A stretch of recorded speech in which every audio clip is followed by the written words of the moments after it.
Hey everyone, Mark Truss again with the second video lecture in this first module. This is key terminology of the creative development process. I like this quote here. People say jargon is a bad thing, but it's really a shortcut vocabulary professionals use to understand one another. So just like in any industry, we have our own jargon. Sort of backing up again, what is this certificate about? Right, it's about a consumer-centric approach to the development and optimization of marketing, where we understand the goals and objectives of the campaign, assess the requirements of an effective marketing and advertising plan, develop insights, integrate those insights into the creative development process, and then evaluate the media choices and measure the effectiveness of that campaign. Again, the informing creative development sort of builds on a lot of what you've seen in the foundations course, as well as the other courses in the program. And this course is about justifying the role of research in that process. It'll give you that ability, the ability to recommend research approaches, recommend and design an appropriate research plan, integrate insights into an impactful creative brief, recommend the appropriate research tools in the process, create a story-driven analysis, and lead effective conversations across key stakeholders in the process. Again, we're still in Module 1, which is still in the introduction. After this, we'll be talking about how people perceive, process information, and make decisions. So this is the second of 3 lectures in this section. And by the end of this module, again, you'll be able to justify the role of research in this process, lead that creative development process from a research perspective within your organization, utilize the vocabulary, that's what we're going to talk about in this section, and manage the stages of the process across the key stakeholders. So let's talk about the key terminology in this process. Like I said, as in any industry, there's jargon and terminology that accompany the advertising development process. And to simplify it a bit, I'm going to break these into 3 broad areas: general advertising, creative assets themselves, and then assessing creative. And a lot of this it came from a few different sources, but one of the really valuable sources was the ARF Creative Council Glossary Working Group. And those were linked in these documents if you want to dig into these any deeper. So at a very high level, here's some of the general advertising terms that you will hear. Advertising research. It's really any research that's done in the process and service of developing and or assessing a campaign, right? So that could be, as we talked about in the last lecture, upfront, trying to understand what we're trying to do in the category, or it could be optimizing or assessing the quality of some creative output. Communication strategy research to determine the degree to which advertising or other marketing messages are aligned with the overall strategic brief or belief for a brand, a product, or a service. So is what we're going to say in our ad aligning to what the brand is all about? The brand purpose. This isn't, sometimes people confuse this to mean purpose marketing, which is doing good things in the community, supporting causes. That's not what a brand purpose is. A brand purpose is a brand's reason for being beyond making money. It's a framework that guides all other business decisions, including advertising campaigns. So for companies and brands that have a brand purpose, that's sort of the overarching net within which everything must sit. The brand idea or the brand platform is a set of ideas for the brand itself, sits within that brand purpose, And it's upon which all marketing efforts, all campaign ideas, big ideas, and ad executions, everything that you're going to do in this campaign has to sit within that idea of the brand idea. Like I said, in communication strategy, what you say, how you show up in an ad, all of that has to be consistent and align with the brand idea, what's also known as the brand platform. The big idea, I told you we're going to talk about this more, and we will, in I believe it's module 5 or 4, one of those two. The big idea, and you'll hear about this a lot in advertising, and it's sort of, what is the major creative concept underlying an ad campaign, right? It often utilizes a strong and typically new or novel message that pushes brand boundaries. And it's an attempt to engage consumers, but also to engage stakeholders. A campaign idea sits within a big idea, which sits within a brand idea, which sits within a brand purpose. And it's the theme or the concept of what this ad campaign is going to be about. Creative executions or assets are an output of that campaign idea. So here's our idea for what this campaign's going to be. And here's what one film may look like. Here's what a banner ad may look like. Here's what a TikTok ad may look like. Yeah. And then a campaign is sort of all of this, a series of advertising messages that share a strategy or a theme. Now, and then the creative brief, again, we'll talk about this more, is a document that outlines the objectives of the campaign, the creative plan, the media plan, research, insights into the audience, insights into the category. And this little diagram on the right here sort of brings a lot of these ideas together, right? Like I said, the brand purpose sits along the outside. It encompasses everything else that's in this diagram. The brand idea and the brand platform sit underneath the brand purpose. They align with the brand purpose, but it's sort of the tent within which the big idea, the campaign idea, and the creative execution live. And then within that, you have a big idea for this brand, for this campaign, a campaign idea. What's this ad campaign going to be about? And then different creative executions that are born out of that, but they all live within that brand idea and that brand purpose. Let's look at an example of this. Nike.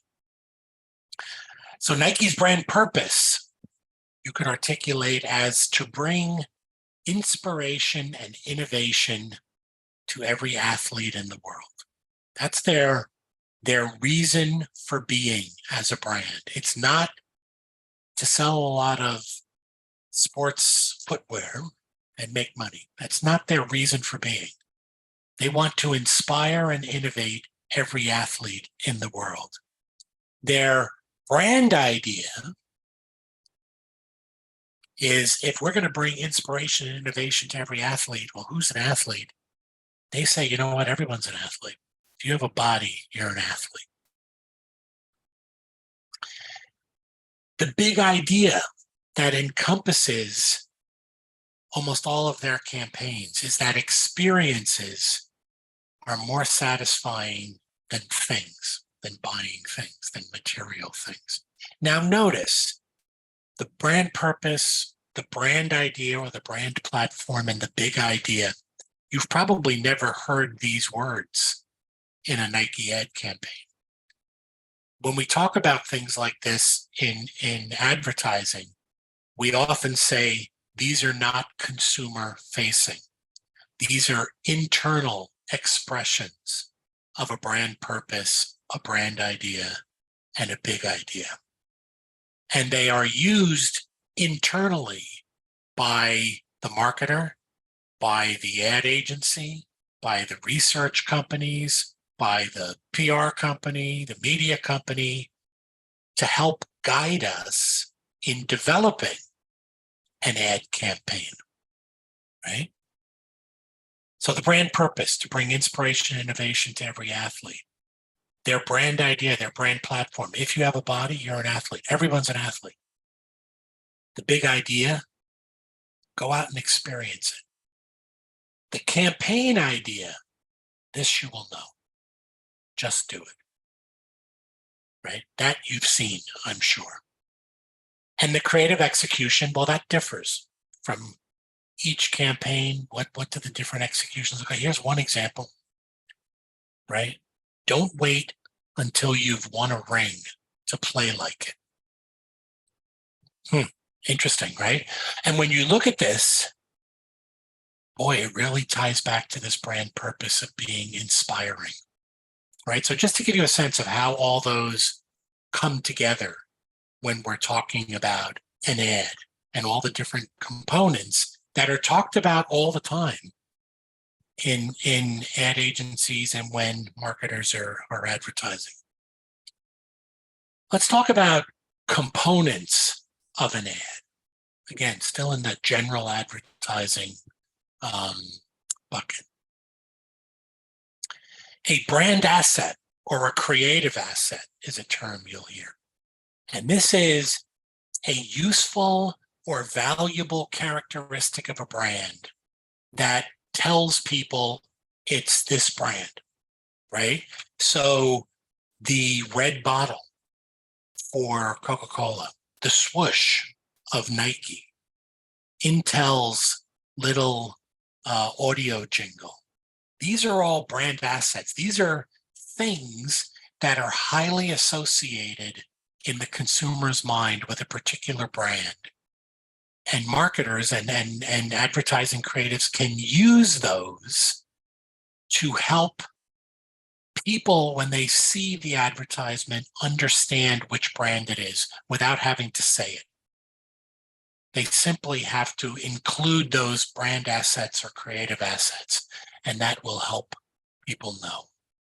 A headline in an ad, usually a digital ad or a print ad or an outdoor ad, is a short, snappy preview of what the reader is going to read in the copy. The copy is the words that were written. Image or artwork is some striking image that's included in the advertisement. Body copy, this is what we're talking about in the headline. These are the words that sort of comprise the main part of a printed ad or a digital ad, excluding headlines, captions, and footnotes. It sort of gives the consumer the gist of what the message is. And the message is that underlying proposition that's conveyed in the language used in your advertising content. What are we trying to get the people to know about us? What's the message we're trying to get across? A call to action is a part of the ad that encourages the audience to do something. Click on the link, go to a website, apply for a credit card, buy our product, visit our store, something. It's a call for them to go do something. I'm sure you've seen these 1,000 times. A competitive claim, and we'll talk about this in Module 3, a set of benefits offered by the marketer that is different from their competitors, right? We're the number one leading brand of fill in the blank, right? We, more people use us than any other brand in this category, those kind of things. Similar to a USP or a unique selling proposition, the unique product benefit that the competition can't claim. So let's look at a few of these in an example. Oh, tagline, strapline, slogan, right? So this is a short set of memorable words that sort of sums up that main idea. Just do it is a tagline or a strapline. Let's look at this Snickers ad, right? So here's the ad. Oh dear, spelled wrong. It's hard to spell, spelled wrong. When you're hungry. If you keep making typing mistakes, grab yourself a Snickers fast. Visit our Facebook page if you're not shaking too much. Spelled wrong again. So the brand asset, what's a highly recognized thing in his head? Well, the packaging and the Snickers logo, even though it's spelled wrong, right? It's not two Ks, it's CK. It's recognizable, immediately recognizable to people. And I could even argue the brown background color is highly associated with Snickers. The headline at the top, oh dear, it's hard to spell when you're hungry. And that whole idea about you're not you when you're hungry is sort of their campaign idea. Their big idea is that because Snickers is packed with peanuts, it satisfies hunger. So the big idea is it satisfies hunger. The campaign ideas are you're not you when you're hungry, right? And here the body copy sits under those two. The message, if you keep spelled wrong too, keep making typing mistakes, grab yourself a Snickers fast. And then the call to action, visit our Facebook page if you're not shaking too much. Yeah. So that's how those would come together. Now, not every ad has all of these. Some have just one of them. Some have none of them, right? But that's when you hear these words, this is what we are talking about. Now let's talk about creative assets themselves. Here, a creative asset is some type of thing that the ad agency creative team has created, right? They've created a film. They've created a digital banner. They've created a TikTok video. They've created a billboard. What have they created, right? So those are called creative assets. With videos, you'll see these numbers often.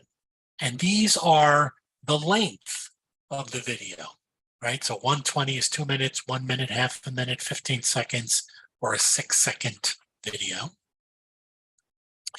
An animatic is a video production technique in which it's not live action. It's a sequence of illustrations. It's almost like a cartoon. And often this is used in the early stages of development. Sometimes we test in research animatics. Storyboard, sort of like an animatic, but it's static. It's sort of, here's one scene, here's what it might look like, and it's usually drawn. Here's a second scene, and it's usually drawn. We have examples of these later in the course. You'll see what they look like.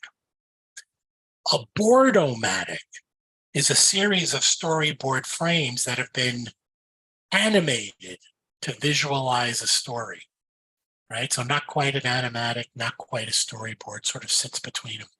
A rip-o-matic is a series of images that are animated, but it's like stock images, things that creatives have found in databases of stock imagery that they can include in an ad. Again, these are all very early stage creative assets.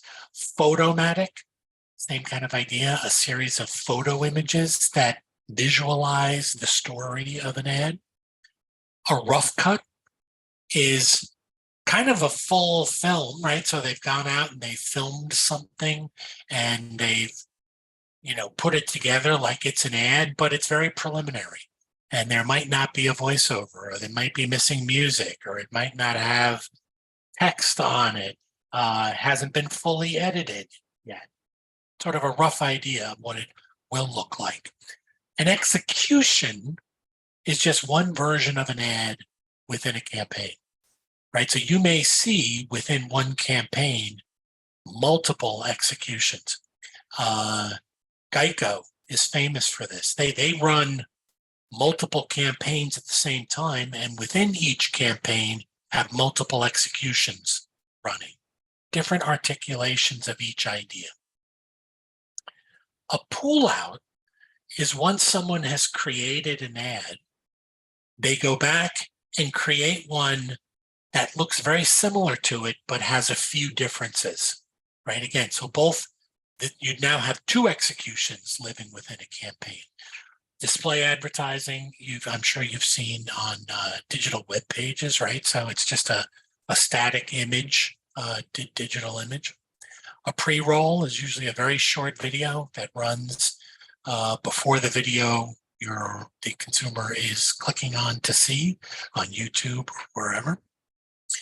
TVC is just a shortcut, meaning TV commercial. VO or voiceover is the technique of using the voice of an unseen speaker, someone kind of narrating or saying something. And a superimposed is what it means, words that are superimposed over an image in a film, a video commercial.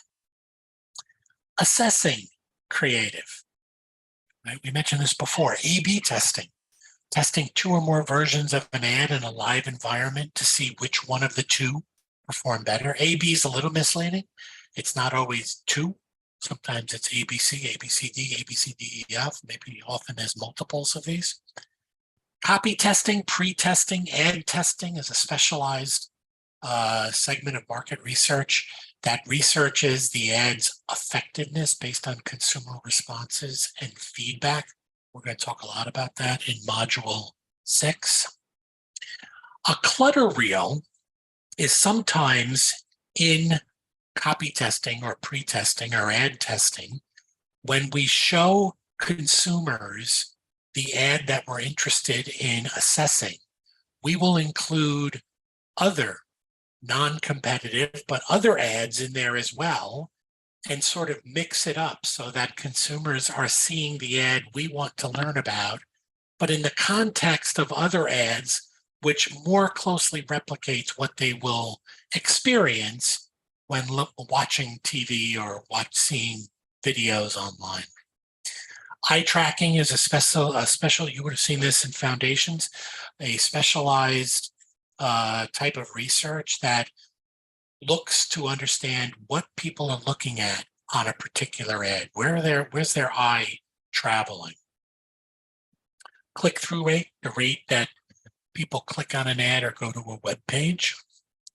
Engagement rate, how much do people engage in an ad? How much do they like it, share it, comment on it, or some other interaction? An impression is one view or display of an ad. MTA, or multi-touch attribution, looks to understand across a consumer's digital journey, what is their path to conversion, right? So if there's, first they click on this, then they go to this website, then they chat in a forum about this, then they talk about it on Reddit, What does that journey look like? And which of those stages happened, and the degree to which each stage drove a purchase at the end. Okay. So it's a analytic methodology to understand how do people engage with not only the journey, but advertisements and communications within there. ROAS, return on advertising spend. So what is the profit generated by an ad campaign and its conversions per dollar spent on advertising? Wherein is the concept that a consumer has to see an ad X times before they start remembering it and internalizing the content from it.